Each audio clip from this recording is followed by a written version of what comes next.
What is the Navamsha or D-9 chart in Vedic astrology, and why is it used?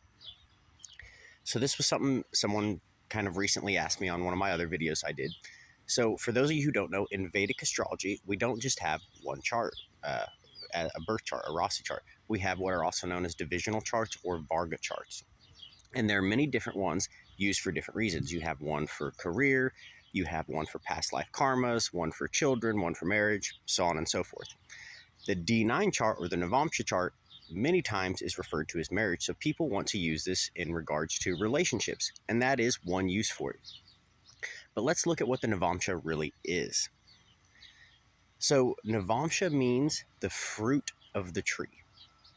So if we look at our birth chart like the seed that we start with, right, when we get planted, the Navamsha is what we grow into and the fruit that we bear.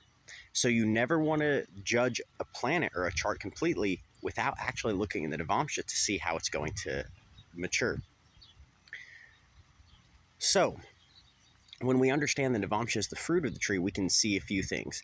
One, this is one reason why it's used for marriage, but the other main reason is the Navamsha, it will either get activated when we get married, or it will activate after about the age of 35 and 36 when we really start to mature. So it represents our second half of life.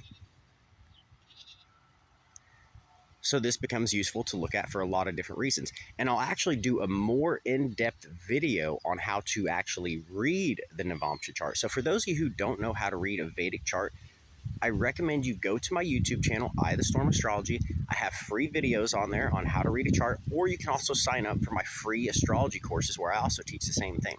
So go figure out how to read a chart, and then later on when I put out a more in-depth video on the Navamsha, I'll actually pull up some charts, I'll give some examples, and we can start studying this together. I hope this was helpful for you guys, and if you want to learn more about Vedic astrology, be sure to like and follow. And you can click the link in my bio. Use that link if you need to, copy and paste it, and you can use it to download 2 free astrology courses.